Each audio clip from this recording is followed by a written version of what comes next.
What's going on, everybody? Adam Neely with Build, Guild, and Refine TV coming back at you with another episode. So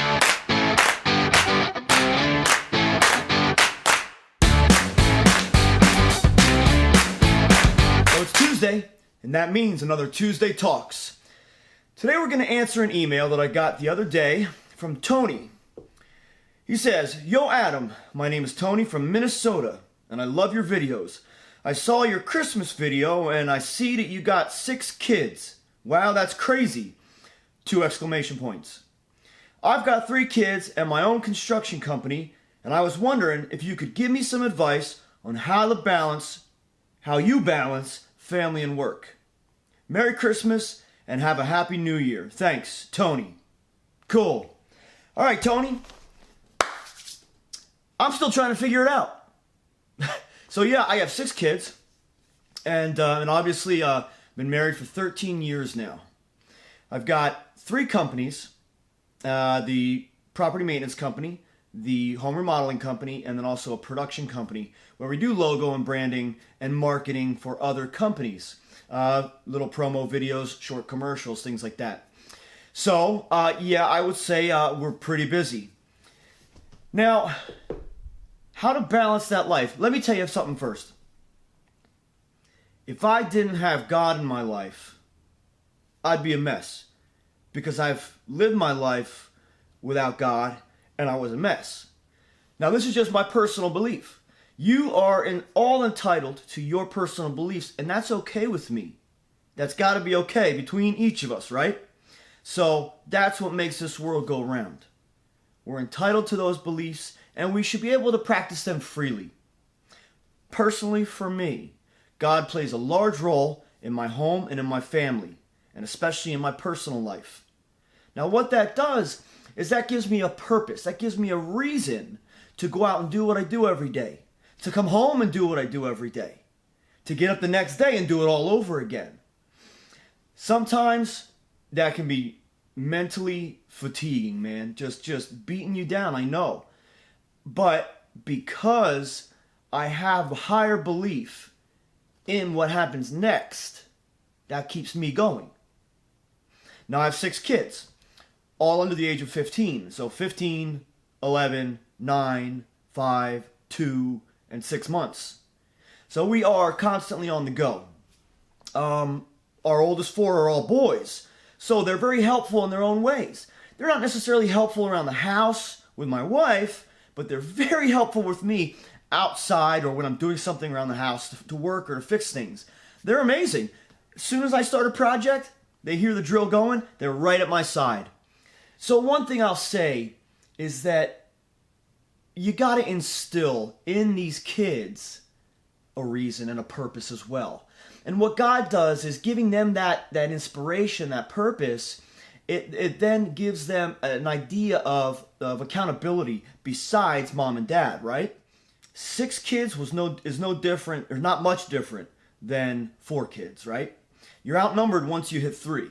So once you're outnumbered, all bets are off, right? Everything changes. And so they get older and they start to help out a little more, right? So for us, one of the biggest things that we try to do is every Sunday, I never work. I don't work Sundays, my companies don't work Sundays, and my guys don't work Sundays.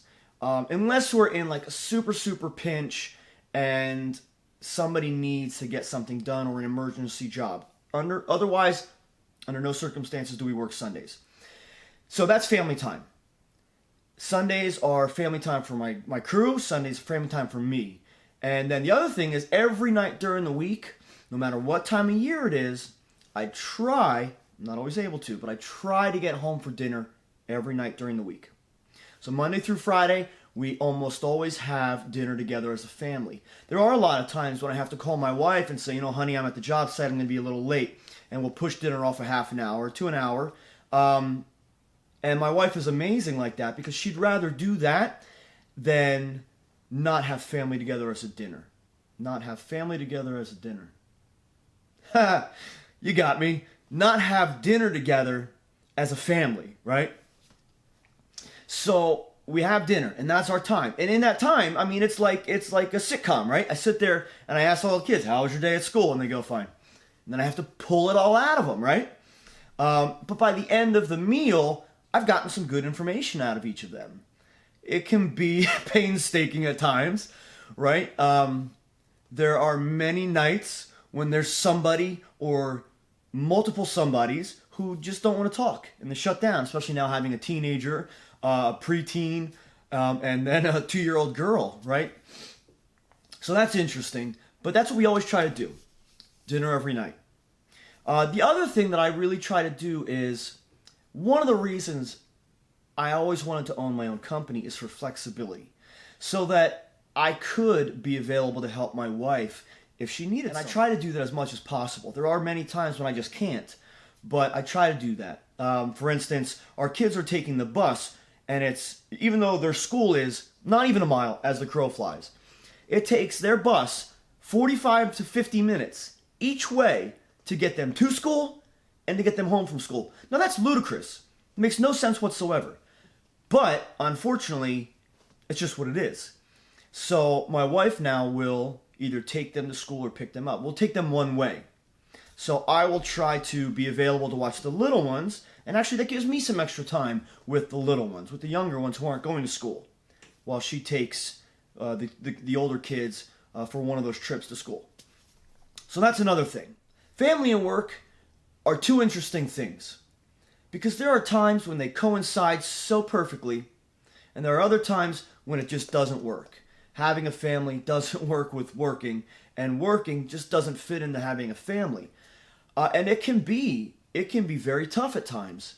Now, I came from a music background. I was in the music industry, and I would do late nights. And so even once we got married, I was still producing a little bit, engineering, but I was still in live bands. So I would actually go in and do a session at 8 p.m. into the studio, and I wouldn't get home until sometimes 4 a.m. 3, 4 a.m. was common, and then my whole next day shot. But that's what I did before I got married.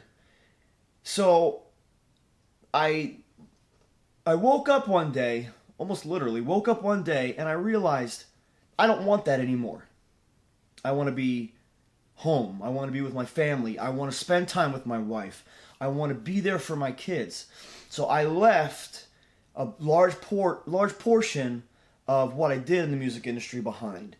And I haven't looked back since. I've been okay. I've been happy. It's been kind of a tough road, because obviously I miss that creative outlet, but I find creative outlets in other ways with my work and with the production company. I still write music, and my kids play music, etc. But I realized that I wanted to live a lifestyle that was conducive to a family, because that was what kind of my biggest dream was, to have a family. I didn't know I wanted a lot of kids. My wife came from a big family with lots of kids, where she had a lot of siblings. I came from a family of a lot of step siblings, but they were all older. So the cool thing for me was I got to learn from all of them. And that was great. It was like jumping into a huge family, but not having the stress of a huge family. And they have been such an amazing family for me. But at home, it was just me and my little brother, and he's 10 years younger than me. So, that relationship was very different. So now, as a father of 6 and trying to run and work 3 businesses, it is definitely a challenge, Tony. It is definitely a challenge. But I would say one thing is always allot regular family time, no matter what. And don't let anything else get in the way. Once I sit down at the table, there's no phones at the table. We don't answer phones during dinner, no matter what. There's no business call that I need that's going to interrupt our dinner, our family time. None of my kids have phones except for my 15-year-old. He has a phone, but he's in high school, plays multiple sports, and is constantly on the go and doesn't drive yet. So he needs a phone. Otherwise, nobody else has a phone except my wife, and we leave our phones somewhere else. We don't take them to the table. So that's our family time. So I don't know if this answers your question, Tony, of how to balance family and work, but I would say it always makes it easier if you have a day over the weekend, like we do, Sunday, that's dedicated just for family time. And then regular times throughout the week, even if, let's say, you can't make it home for dinner every night, maybe you can make it home to put kids to bed. Maybe you can make it home to read them stories. Maybe that can be your thing. You know, for a while when I would come home later in the evening, I just always tried to come home so I could read the kids' stories. And I'm the one that ran their bedtime routine. You know, brush their teeth, get them in PJs, read some stories, sing some songs, and it's bedtime. But I got to have that time with them. So, Tony, hopefully this helps. Maybe this helps somebody else out there. But if you have any further questions about this, I'd love to delve deeper into this topic and maybe learn from somebody else, because this is something I think is so important for many of us, parents who are working, have a family to run, and have to split that time up. Because our kids are definitely the most important, right? They should be number one. They come first, because that's why we're working. We're working for them, to give them a better future. So, stay tuned for the next video. We've got a big project coming along that we're almost done with, the Phoenixville job. You'll have a video for that. And then you'll got next Tuesday talks. Send in the emails. Keep them coming, because I love questions. All right? I'm Adam Neely with Build, Gild, and Refine TV. Thanks for watching.